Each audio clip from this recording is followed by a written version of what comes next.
The worldwide coronavirus pandemic has paralyzed the global economy in ways not seen since the Great Depression of the 1930s. It's clear that no economy right now will exit the crisis unscathed, projected to contract sharply by -3% this year, much worse than during the 2008 global financial crisis. South Korea is one of the few countries that may still end the year in positive territory, according to some forecasts. But concerns remain over the country's declining exports and a mounting debt crisis as the government introduces a series of massive stimulus plans. To discuss how the country can minimise the economic fallout of COVID-19, we're joined today by Dr. Jun-sok, Professor of Economics at the Catholic University of Korea. Also joining us is Dr. Warwick McKibbin, Professor of Public Policy at Australian National University and Senior Fellow at the Brookings Institution. My first question to you, Dr. Yang. The South Korean economy in the first quarter of this year, it shrank by 1.4%. Do you expect the economy to fare worse in the months to come, with the country being very largely dependent on exports? And what kind of impact do you expect to see? Okay, well, the second quarter, I think, will definitely be worse. The third and fourth quarters, it depends on how much the global economy recovers. But frankly, looking at the year overall, I think if we get a positive growth, anything above 0%, I think we'll be lucky. As people know, about 40 to 45% of Korean GDP depends on exports. And while the coronavirus crisis so far has concentrated on small services industries, small and medium-sized firms, dining, tourism, and so on, things are going to now shift. The service industries are going to get better because we're getting away from social distancing. But now the main impact is going to be on exports, and how badly the export does depends on how other countries, how long the other countries get stuck and how badly they get stuck in the coronavirus-induced recession. So really, with economies being as interlinked as they are, South Korea's exports, it really will shift the way that our economy goes in the future. Well, Professor McKibbin, projections for South Korea's economic growth this year differ greatly. I mean, HSBC and the Bank of America, for instance, they forecast 0.2 to 0.3% growth, which is still in the positive territory. But the numbers, they fall to minus 0.4 and up to minus 5.9% by Nomura. What's your projection? We're just releasing a new study this week which updates our 7-scenario study from January, where we're now using actual data on the pandemic outcomes. If you assume that all countries flatten their curve from today, so there is no more major outbreak for the rest of this year, we find the Korean economy, which would have grown at 2.4% in 2020 without the virus, it loses 4% growth, so it grows at minus 1.6%.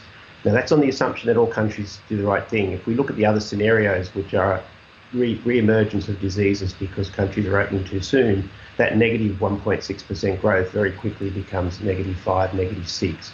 So it really does depend on what countries do over the next 6 months in terms of opening their economies, particularly for trade, as Dr. Yang has said. Right, so it really depends on the pace of recovery. Well, Professor Yang, still some people are saying that the South Korean economy will suffer significantly less compared to countries like the United States, China, or European nations. Why do you think this is so? Okay, well, we did not go into full shutdown and lockdown like Europe and the United States did. So our services industry was not as hit hard, not as completely paralyzed as we saw in the other countries. So while we did record a negative growth in the first quarter, it's not as bad as it could have been. Most of the firms right now are still alive. There has not been, at least not yet, a major unemployment like we saw in the United States. So there's more hope that the services industry will pick up. But the big problem now is the export industry. Whenever we had a low global increase in growth or negative increase in global growth, Korean exports did worse than the global rate of decline. And that seems to be the case right now. The WTO is estimating that the global decline in growth this year will be somewhere between 12 to 32%. And right now, during April, Korean exports fell by 24%, and the first 10 days of May, it fell by 46%. So Korea seems to be following the pattern. And while there were a lot of people which were hit by the decline in demand in services sector in Korea, at least in terms of share of GDP, they weren't as large as the export sector. And now the export sector is going to get hit really hard, while the services industry will probably start to recover a bit. But overall, the hit to the export sector will probably be a lot bigger than the hit we had in the service sector in the first quarter. And the virus is also affecting jobs in a massive way. And Professor McKibbin, around 1 million people in South Korea lost their jobs between January and April this year. And the government, of course, is trying to help them. It's announced its third stimulus plan worth around $32.4 billion in order to increase subsidies to keep people in employment and help businesses stay afloat. But then an IMF official recently criticized the handout of emergency payouts or universal income. What's your view on this? Is this a sustainable solution? So firstly, it's very important to keep incomes flowing in the economy, because if these people who lose their jobs have no income, they don't buy anything, and therefore the economy goes into a deep recession. So you do need to sustain incomes while the economy is able to recover. Now the question then is, well, how do you pay for these incomes? And continually running a budget deficit is eventually going to run into a problem. And so there are various ways of, I've advocated in Australia and other places, of creating income contingent loans to help people smooth their income and help people continue to have income during the bad times and pay that income back to the government in the good times. But in countries like South Korea, where we don't have as much financial capacity as advanced Western countries do, and we also don't have the liberty of printing dollar bills, what are the dangers of debt hitting unprecedented levels? Is that for me? Yes.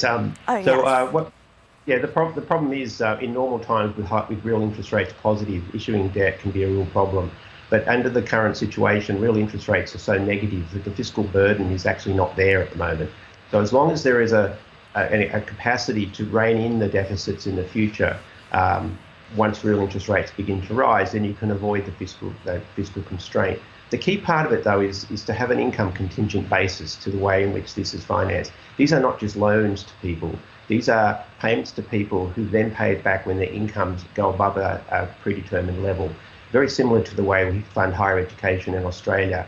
Students get a loan from the government and they only pay it back through the tax system once their incomes rise above $45,000 a year. So government bears the burden, but it enables people who have unlucky outcomes to receive payments and then pay it back when things get back to normal. Right, so governments, they are going to have to be very generous and also very flexible in terms of handling this debt. Well, Professor Yang, the Bank of Korea is expected to have its monetary policy meeting next week, and it's expected to cut rates to an unprecedented 0.5%. Do you think this will help boost spending and confidence? Frankly, not really. The last few interest rate cuts that we had, especially around the 0.2, when we cut it by 0.25%, it really didn't do much to stimulate the economy. If the demand is not there, not necessarily because the interest rate is a problem, but people are afraid of getting coronavirus in terms of service industries. And in terms of exports, well, it's not Korean people who are buying these products, it's foreign companies and foreign consumers.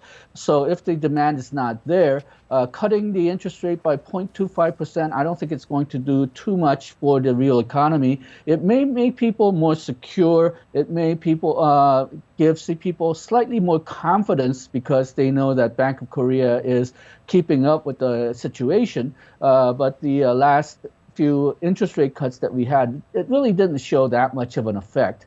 I think fiscal policy where you actually induce the actual demand is the way to go for now.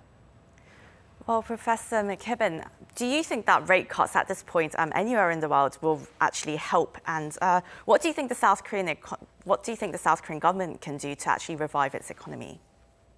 I think I agree completely with Dr. Yang on this point. Interest rate cuts aren't really where central banks can contribute at this point.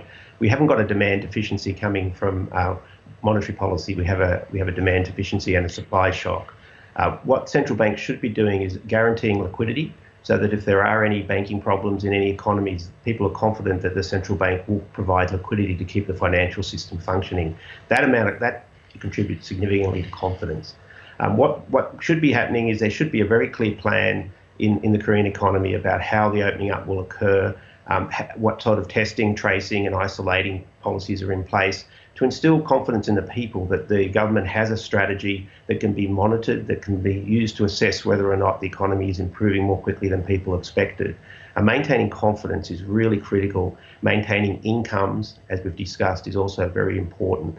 But I think, again, Dr. Yang is correct. The exposure of Korea to the global economy is quite substantial. And so what's really needed is a global coordinated response, probably through the G20, that's something much more substantial and more cooperative than we've seen so far in this crisis.